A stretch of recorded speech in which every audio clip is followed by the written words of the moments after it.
সুপ্রিয় দর্শক শ্রোতা, আপনাদের জানাচ্ছি আন্তরিক শুভেচ্ছা। আশা করি আপনারা সকলেই ভালো আছেন, সুস্থ আছেন এবং সুন্দর আছেন। আজকের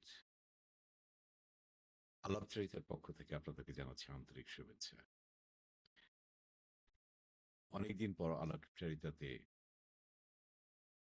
আমি সাহিত্য সাংস্কৃতিক বিষয়ে আবার আসছি আপনাদের মাঝে।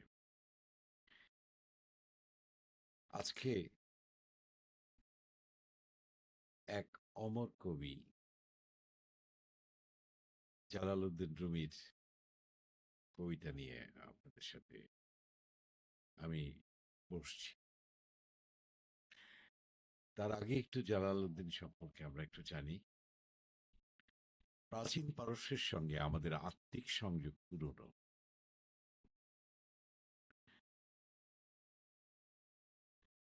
মরমীবাদ, সুফিবাদ বলতে আজ আমরা যা বুঝি তার অনেকটাই প্রভাব এসেছে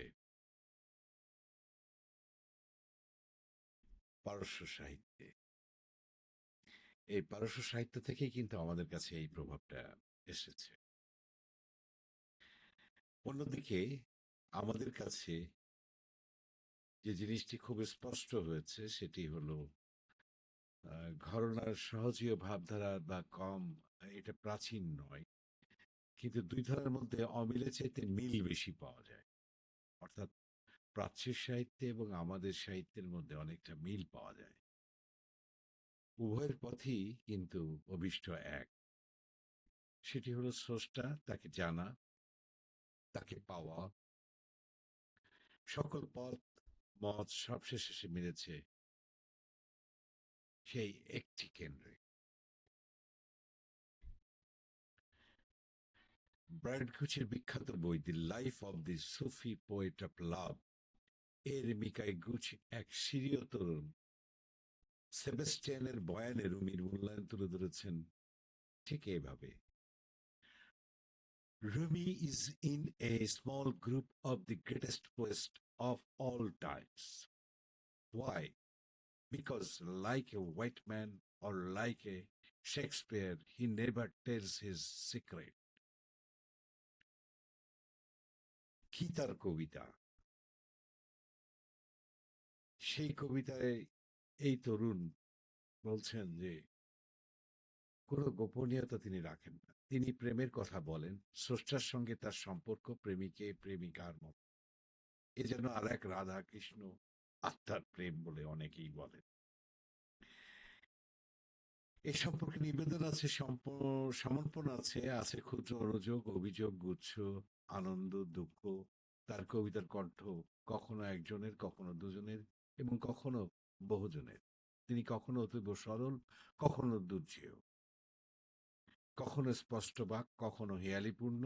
তার কবিতায় ভাব রহস্য প্রগাঢ়ভাবে গোপন। তিনি কখনো অতীত, অতীব সরল, কখনো দুর্জেয়।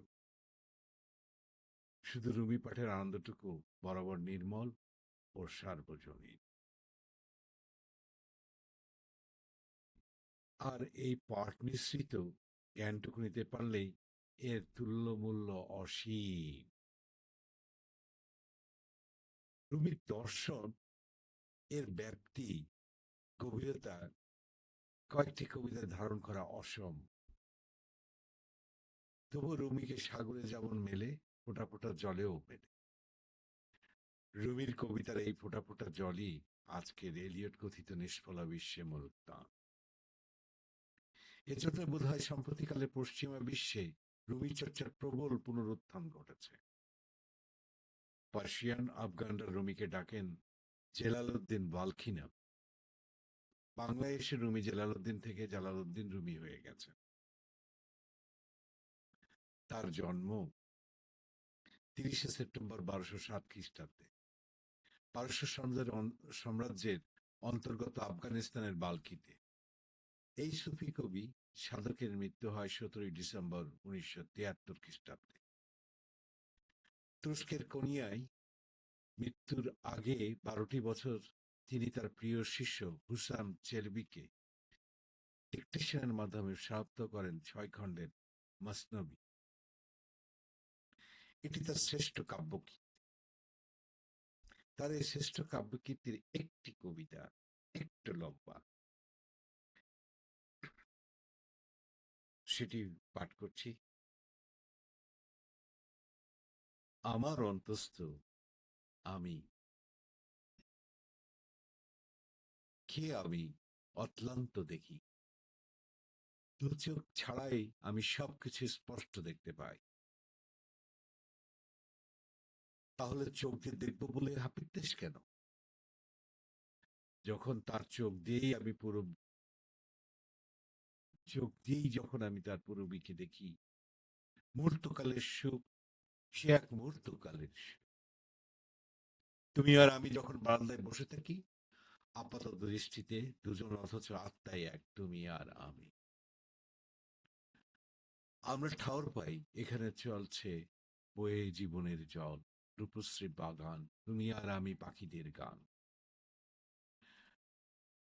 আমরাও তাদের দেখব কিভাবে, দুজনে হয়ে গেছে ক্ষীণ এক তৃতীয় চাঁদ, দেহাতীত তুমি আর আমি, শুধু আমি আর তুমি, নির্বিকার যে যা খুশি বলো। তুমি আমি হাসিতে গড়ালে স্বর্গের সুখ সারি কলকণ্ঠে গেয়ে উঠবে গান। এক রূপে তুমি আমি আছি পৃথিবীতে, অন্য রূপে তুমি আমি অন্তহীন সুখ হতেও পারে। প্রণয়ের কাছে আমি পরাভূত, চাঁদের ঐশ্বর্যে আলোকিত সারাটা আকাশ, অপার শক্তি তার। আমি পরিপ্রপাত ধরণী তলে, তোমার প্রণয়ে আমি স্থির প্রতিজ্ঞ, বিসর্জনে প্রস্তুত এই পার্থিব জীবন। তোমার সত্তার অপার ঔদার্যের পায়ে আমি বাহিত ভারের অংশ বিশেষ, আমি বাহিত ভারের অংশ বিশেষ। যথাযথ ভারসাম্যহীন বলে আদিম গহবাসী নির্দার্থীর মতো যা পায় হাতড়াতে হাতড়াতে ঘাসেই ঘুমিয়ে পড়ি। হাজার বছর ধরে আমি ধুলোবালি হয়ে বাতাস যেমন চায় ভেসেছি, উড়েছি, প্রায়শই ভুলে গেছি কে সে তুরীয় জীবন। কেবল ঘুমাতে গিয়ে তার কাছে ফিরে গেছি স্থান ও কালের চৌমাথার অতিথিশালায় আমি আলোতে ঝুলে থাকি। আমি বিপুল চারণ ক্ষেত্রে হেঁটে যাই, আমি সহস্র বর্ষে অমৃতে শুশ্রূষা করি। সবাই তো তাই করে, কোনো না কোনোভাবে, এবং সবাই জানে। বাঁচার জন্য সজ্ঞান সিদ্ধান্ত আর একান্ত স্মৃতি, বড় ছোট্ট পরিসর। রাত হলে প্রতিটি মানুষ ভালোবেসে অবস্থানে আলো বিচ্ছুরণ করে, দিন হলে কর্মে নিমগ্ন হয়। বর্তমানে আমাদের যা যা কিছু আছে, বর্তমানে আমাদের যা যা কিছু আছে, তা কল্পনা নয়, তা শোকও নয়, সুখও নয়, তর্জনী উচানো রাষ্ট্র নয়, উল্লাস নয়, নয় বিষণ্ণতা। ওরা সব আসে আর যায়, যা যায় না তা উপস্থিতি। আমার সর্বস্ব দিলাম। এই কবিতাটি এবং এর যে লেখনীটি, সেটি আমি পেয়েছি সুরেশ রঞ্জন বসাকের কাছ থেকে। তার লেখা থেকে আমি এটা আপনাদেরকে শোনালাম। জালালউদ্দিন রুমির কবিতা মূলত অনুবাদ আমাদের দেশে হয়েছে খুব কম। এই অনুবাদ থেকেই আমি আজকে আপনাদেরকে পাঠ করে শোনালাম। জানি না আপনাদের কাছে কেমন লাগলো। আপনাদের সকলের প্রতি শুভেচ্ছা রইল। ভালো থাকবেন, সুন্দর থাকবেন, এই কামনা করে শেষ করছি আজকের এই কবিতা পাঠের আসর।